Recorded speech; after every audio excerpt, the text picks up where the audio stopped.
Imagine standing in a vast Arctic landscape where the wind slices through the silence and the snow stretches endlessly to the horizon. Out here, life doesn't just demand resilience, it demands ingenuity. And that's exactly what the traditional Inuit igloo represents. An architectural marvel carved from one of nature's most unassuming elements, snow. To most people, an igloo might appear as nothing more than a dome-shaped snow hut, maybe even something out of a cartoon. But for the Inuit communities of the Arctic, this structure has long been a lifeline, a warm haven in a world of relentless cold. Believe it or not, inside this snowy dome, the temperature can climb to a surprisingly cozy 60 degrees Fahrenheit, even when outside it plummets to a brutal minus 50 degrees Fahrenheit. That's not a trick of nature. It's the result of generations of accumulated wisdom, perfectly applied to master the most unforgiving environment on Earth.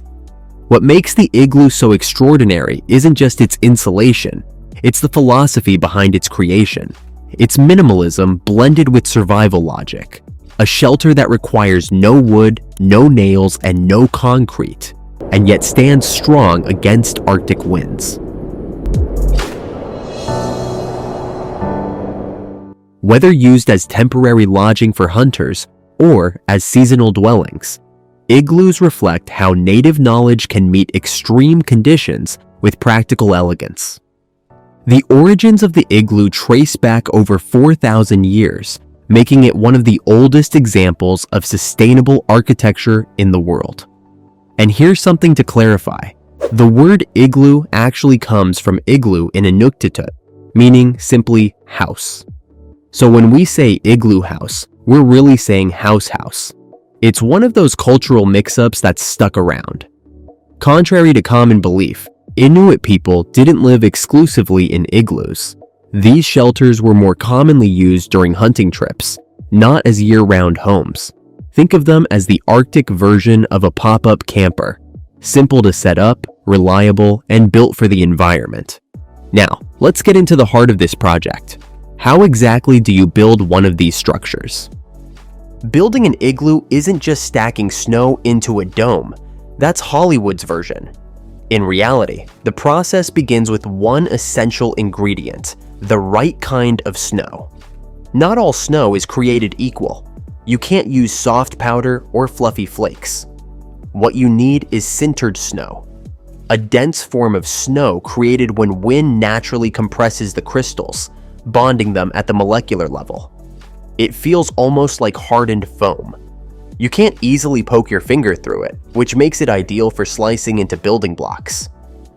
So how do Inuit builders find this snow?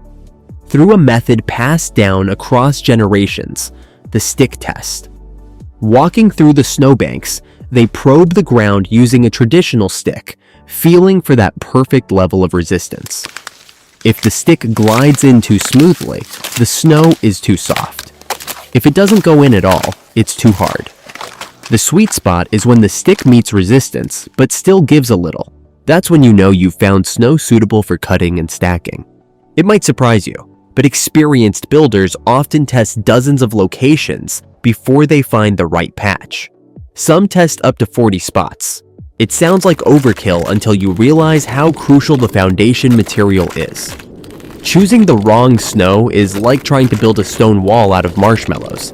Pretty, but utterly useless when the wind howls. Once the perfect snow is located, the builder has essentially struck Arctic gold. The blocks cut from this compact snow can be astonishingly strong. Stronger, in fact, than concrete of equal thickness. This strength comes from the unique process of compression and bonding.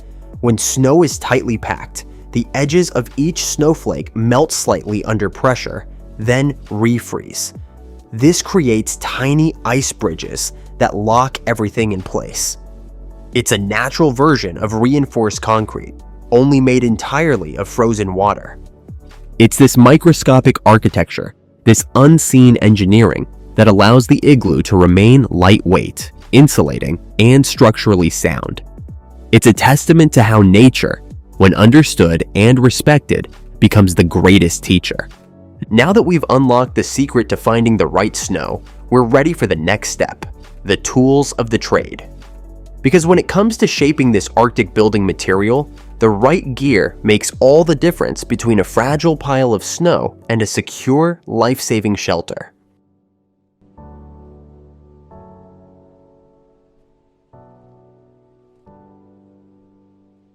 When it comes to building an igloo, you might imagine a toolbox filled with heavy-duty gear or advanced construction tech. But the truth is far more elegant and practical. The Inuit have refined the process over generations, relying on just a handful of simple tools, each with a specific purpose and rich history behind it. At the center of it all is a tool as iconic as the structure itself, the snow knife, or pana as it's called in Inuktitut. Don't confuse this with your average kitchen blade. This is no butter knife for your frozen dessert. The pana is a long, wide blade crafted to slice through dense snow with ease and precision. Think of it as the Arctic equivalent of a samurai sword, purpose-built, lightweight, and supremely effective. In the hands of a skilled builder, it transforms snow into architectural blocks with clean, perfect edges. While traditionalists continue to use the pana with reverence, modern igloo enthusiasts have started adapting to newer tools. One popular substitute, the carpenter's saw. Picture switching from an old Nokia phone to a high-end smartphone. It doesn't change the core function, but it certainly streamlines the experience. For this icy task, the saw needs to be at least 2 feet long to handle thick, compressed snow. And no, your backyard hedge trimmer won't make the cut, literally. Using the wrong tools doesn't just slow you down, it can jeopardize the entire structure's stability. Besides a cutting tool, you'll need a sturdy snow shovel, arguably the most underrated companion in this endeavor. It's not just about clearing your workspace. That loose snow becomes essential for plugging gaps between blocks and reinforcing the walls. Every scoop counts when you're creating insulation that might save someone from frostbite.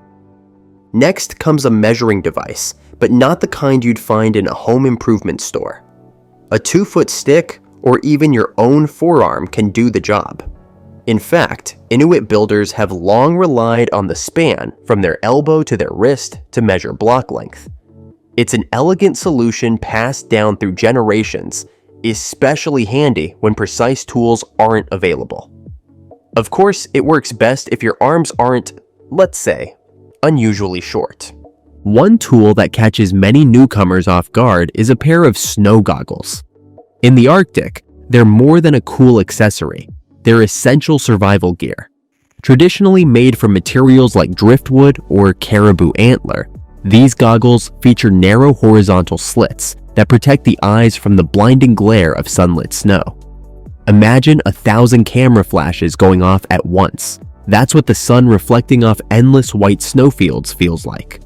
Without these, you'd be squinting helplessly, risking snow blindness before you've even finished your first snow block.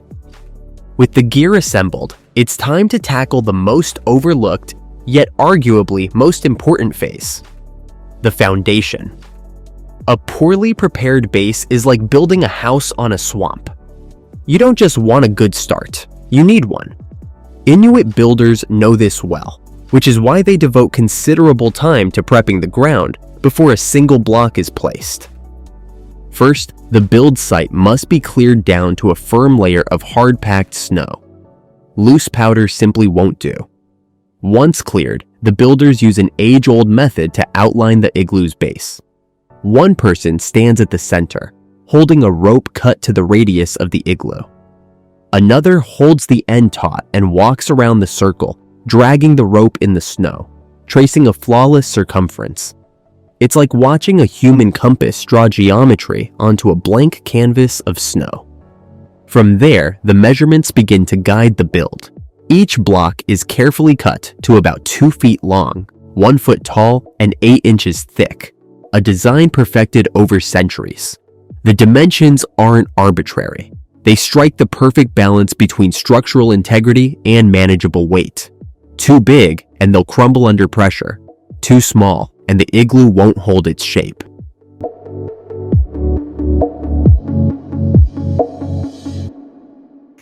This entire process, from sharpening tools to outlining the perfect circle, is more than preparation. It's a ritual that connects the builder to generations of wisdom, shaping snow into a shelter that defies the harshest cold. Once your circle is traced and your snow blocks are ready, it's time for the moment that will define everything else, the placement of the very first block. This step might seem simple, but in the world of igloo construction, it's as crucial as laying the cornerstone of a cathedral. Get it wrong, and the entire structure could wobble, lean, or collapse. Think of it like walking into a job interview wearing mismatched socks. At first, it might seem like a minor oversight, but the longer it goes on, the more noticeable and problematic it becomes.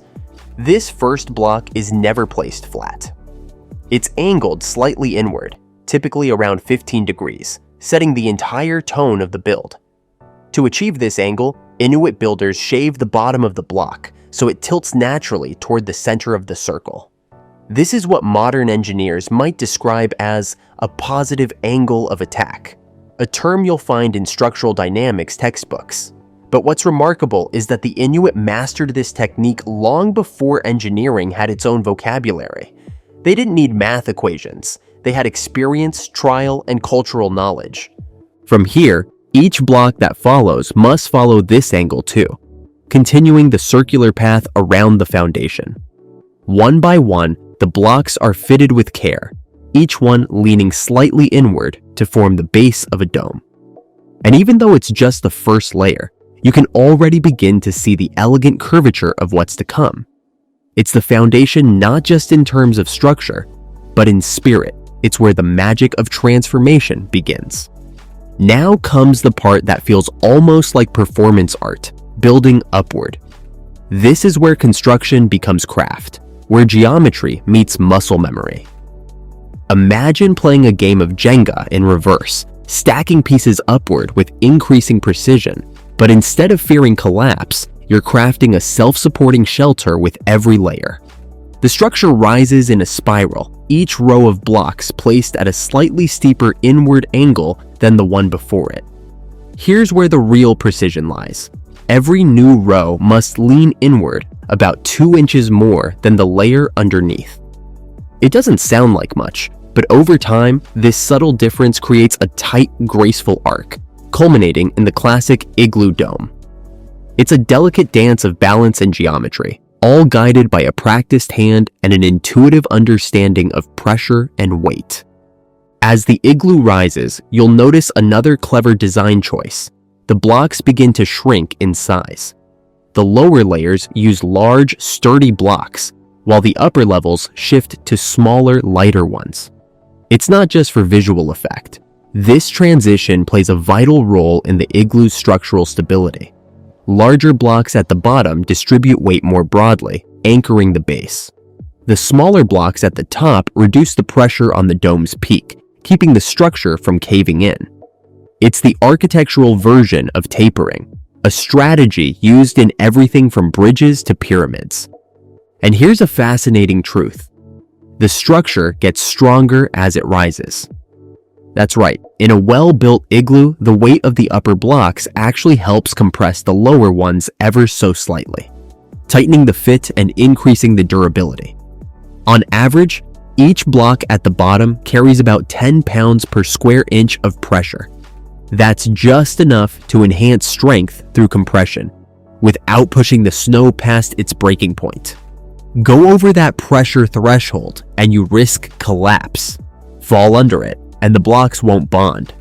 But get it just right, you've created one of the most efficient, naturally insulated shelters known to humankind. It's a remarkable balance, almost like nature's own blueprint for resilience. Each block supports the next, each layer improves the whole. From the first angled block to the narrowing peak, the igloo isn't just a snow hut. It's a monument to precision, tradition, and the quiet brilliance of Arctic innovation.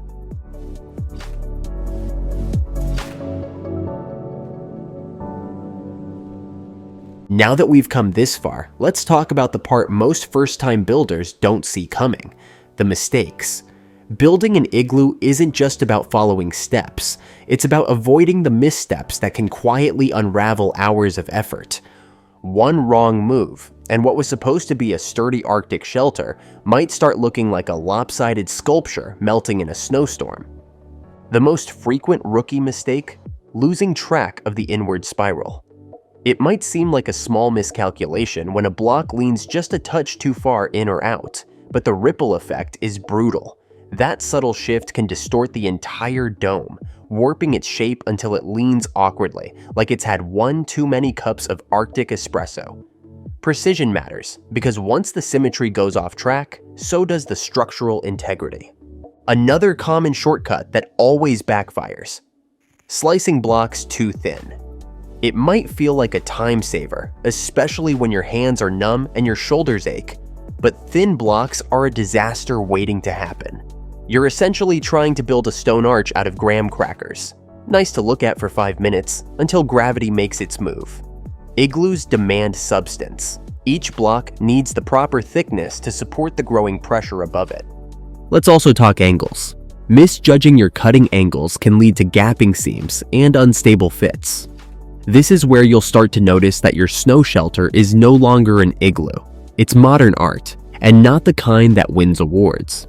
It might even become what seasoned builders jokingly call a snow sculpture in denial. But perhaps the most universal temptation of all is rushing. After hours in the freezing cold, it's easy to let fatigue convince you that the structure's good enough. But a careless block or a skipped detail often leads to what every builder dreads: a sudden skylight you didn't design, courtesy of a collapsing dome. Out here, haste doesn't just make waste, it makes your roof fall in. The lesson: take your time, respect the process. Now, with the spiral complete and the walls climbing beautifully, we arrive at the climax of igloo construction: the keystone block, sometimes referred to with reverence as the king block. This is the final piece, the crown jewel, the one that locks everything together and converts a vulnerable spiral into a solid, self-supporting dome. But don't let the title fool you. Placing the king block is no royal stroll. It's more like threading a delicate needle while wearing frozen oven mitts. The block must be carved with care, cut slightly larger than the hole it's meant to fill, by about ½ an inch, ensuring a snug, tight fit. But there's more. The block has to be shaped like a truncated pyramid, wider on top, narrower on the bottom. This wedging effect locks it in place, distributing pressure evenly across the dome. It's one of nature's most effective mechanisms. Think zip tie, but made from snow. The actual placement is a performance all its own. The builder works from outside the dome, sliding the king block through the final opening, then carefully rotating and nudging it into place. Picture trying to squeeze a sofa through a too small doorway, only you're working upside down in sub-zero temperatures. And the sofa is a block of compacted snow that'll shatter if you apply too much pressure or even sneeze too hard. Even seasoned Inuit builders sometimes need 2 or 3 tries to get it right.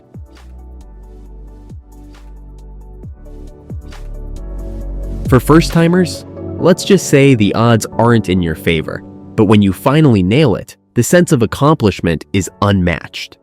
There's usually a pause, a shared silence, as everyone steps back and holds their breath. If it holds, and it usually does when done properly, you've just completed one of the most brilliant feats of indigenous engineering.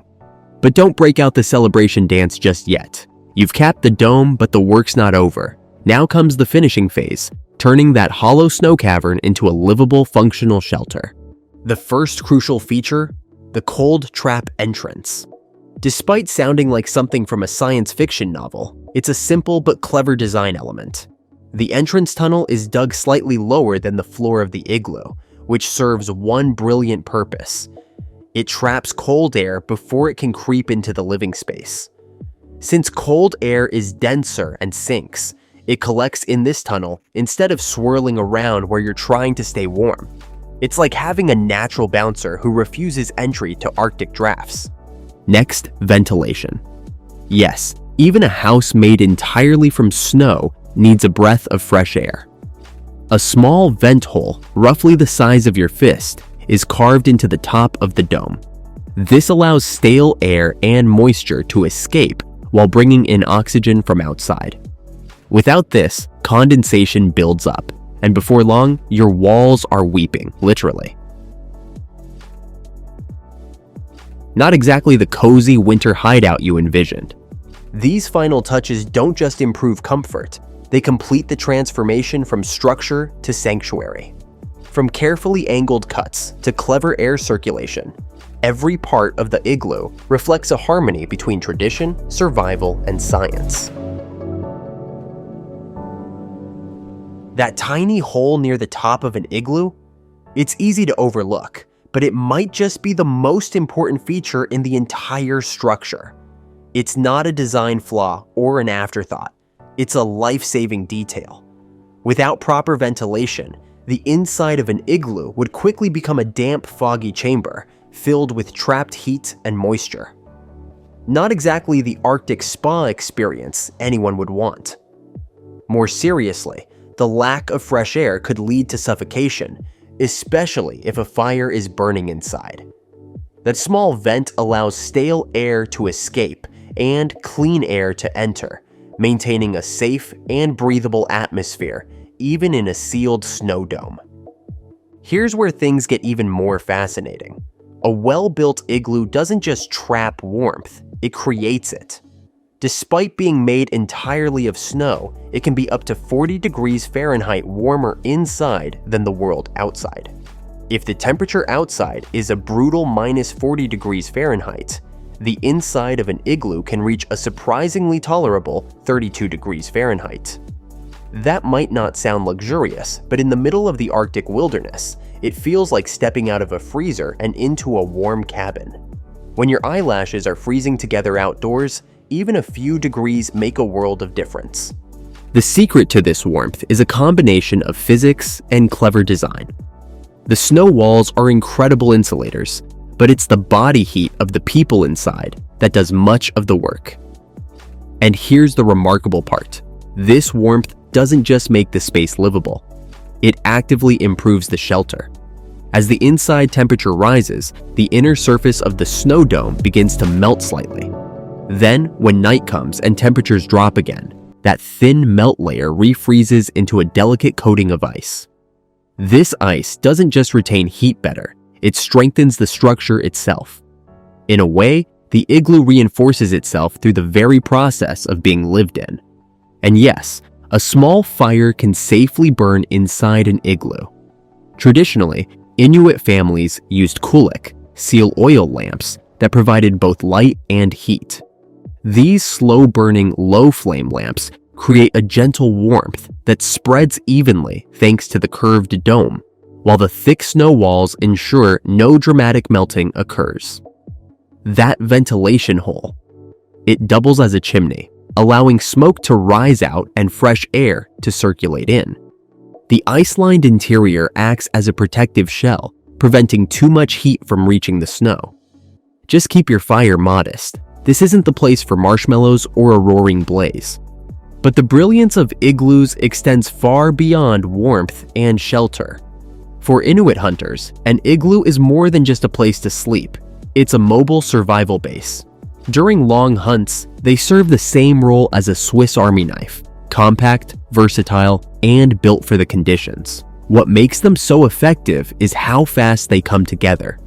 Skilled builders can erect a fully functional igloo in as little as 2 hours, a feat that puts most modern tents and instruction manuals to shame.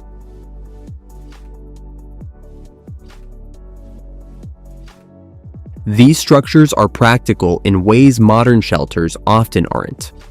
For instance, they make excellent cold storage units. In a place where preserving fresh meat is critical for survival, igloos hold a steady temperature just below freezing, perfect for food storage. And as a bonus, they're naturally resistant to one of the Arctic's most dangerous intruders, polar bears. The thick walls and solid build offer more protection than a simple tarp or snow pile. In that sense, An igloo isn't just a shelter, it's a fortress and a freezer all in one.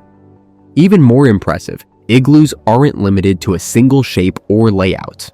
A basic single-room igloo might serve for an overnight stop, but for longer stays, builders can get creative. Extra storage areas, added sleeping space, even interconnected domes. Some hunting groups construct entire miniature igloo villages tailored to their needs. These aren't just shelters, they're field bases designed to support hunters for days or even weeks in extreme conditions. Of course, igloos do require upkeep. Like any home, they need attention. A few minutes each day patching cracks or reinforcing weak spots with fresh snow can make the difference between a collapsing wall and a secure, long-lasting shelter. Unlike a modern house that slowly deteriorates over time, an igloo can actually become stronger with maintenance. Each new layer of packed snow boosts insulation and builds resilience against the elements. In the end, what stands out about the igloo isn't just the cleverness of its design, it's what it represents. It's proof that innovation doesn't always need high-tech materials or cutting-edge tools. Sometimes, the oldest ideas remain the most effective. For thousands of years, Inuit people have relied on igloos to outlast the harshest climate on Earth. No blueprints, no machinery, just knowledge, snow, and a deep understanding of how to work with nature, not against it. The igloo isn't just a snow shelter. It's a monument to human adaptability, a frozen symbol of survival, simplicity, and ingenuity.